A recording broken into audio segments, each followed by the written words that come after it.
Bonjour, nous sommes le lundi 3 février 2020 et aujourd'hui mon billet s'appellera Le blog de Paul Jorian a encore été trop optimiste. Voilà. Alors, vous savez, le blog a pour sous-titre, c'était une plaisanterie au départ avec quelqu'un. J'ai repris une phrase qu'il disait en appelant le blog, en sous-titrant le blog le plus optimiste du monde occidental. C'était une plaisanterie, mais une plaisanterie qui avait voilà, il y avait une morale à l'intérieur de cette devise. C'est qu'on n'arrêtait pas de me dire que j'étais pessimiste, mais qu'en même temps, je n'ai pas arrêté depuis ce blog a débuté. Il a débuté en février 2007, c'est-à-dire il aura bientôt son anniversaire des 13 ans. Espérons que ça ne lui porte pas malheur. Euh, non, bon, j'ai alerté. J'ai alerté depuis le début. J'ai commencé par parler de la crise des subprimes avant qu'elle arrive, puis en direct et ainsi de suite.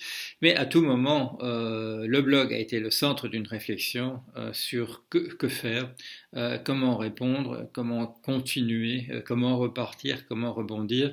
Et la preuve en est de cet esprit du blog, du livre que je suis en train de terminer. On vient de terminer de lire les premières épreuves, Vincent Burnand-Galpin et moi, et ce livre a un titre, Comment sauver le genre humain, qu'on pourrait considérer quand même très optimiste ce matin par rapport au contexte général. Bon, alors on peut dire que c'est un texte mégalomane, enfin que le titre est mégalomane, qu'est-ce que c'est que cette histoire de vouloir tout seul sauver le genre humain. Je regardais encore hier la série, l'excellente série Mr. Robot, où ce type complètement dingue, à un moment donné, il est complètement coincé dans un truc qu'il a lancé, et il répond hagard à la caméra, j'essaie de sauver le genre humain.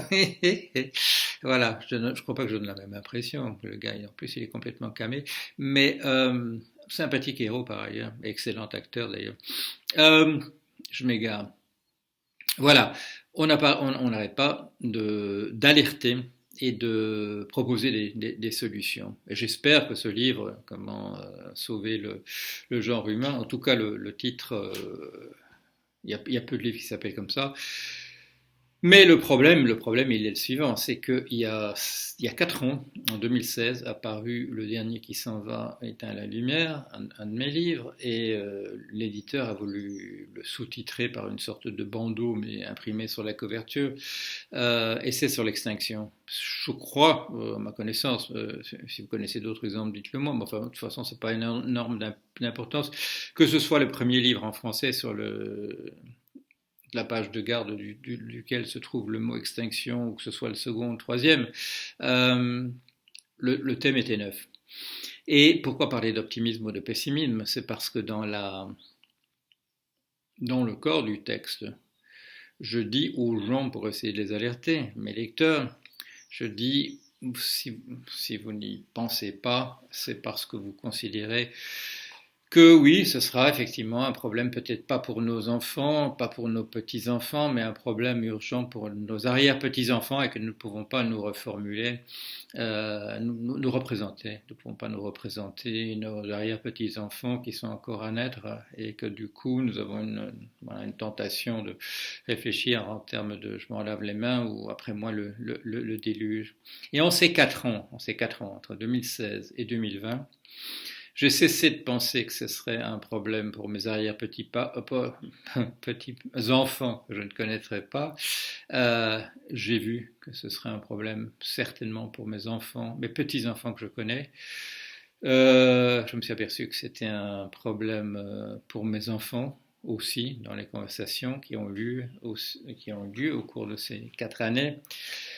Et ce matin, en me réveillant, en regardant les journaux, je me rends compte que c'est un problème pour moi aussi, pour ma génération. Donc en 4 ans, je suis passé de me dire qu'il s'agissait d'un problème qui paraissait un peu théorique du fait qu'il ne concernerait que des enfants encore à naître, à me dire, en remontant le long des générations, que c'est un problème pour moi et que c'est un problème pour moi ce matin. Alors, j'ai au moins la satisfaction de savoir que dans 2 mois, un livre va paraître que j'ai écrit avec Vincent et qui s'appellera Comment sauver le genre humain.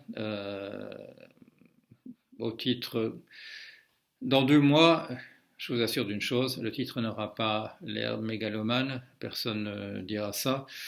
On dira si, bon, dans les extrêmes droites, parce que les extrêmes droites maintenant ont choisi, Dieu sait pourquoi, de dire que qu'il n'y a pas d'extinction, qu'il n'y a pas de menace, qu'il n'y a pas de réchauffement climatique. C'est un des grands thèmes maintenant de l'extrême droite de dire qu'il n'y a pas de réchauffement climatique.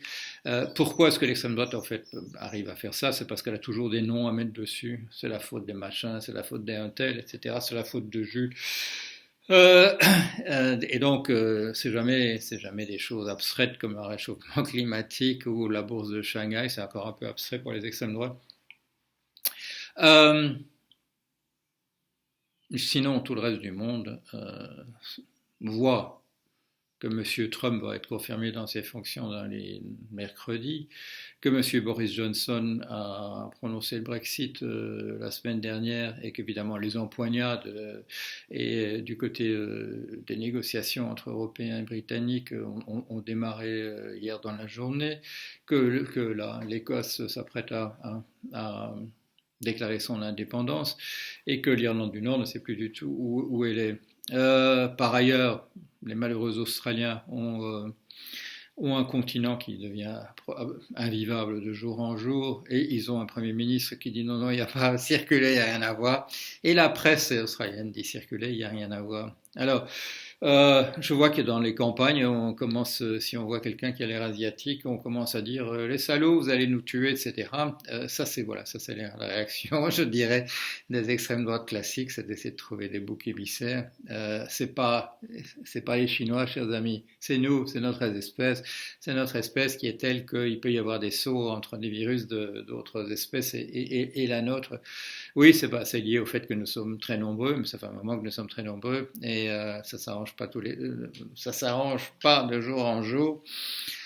Alors, je vous ai dit, les gens qui réfléchissent à l'effondrement, nous allons nous réunir dans quelques semaines. J'ai envie ce matin de dire à notre petit groupe là, de dire est-ce qu'on peut pas avancer la réunion? Parce on est vraiment très, très, très, très mal barré. J'insiste là-dessus aussi, je suis vraiment pas réveillé.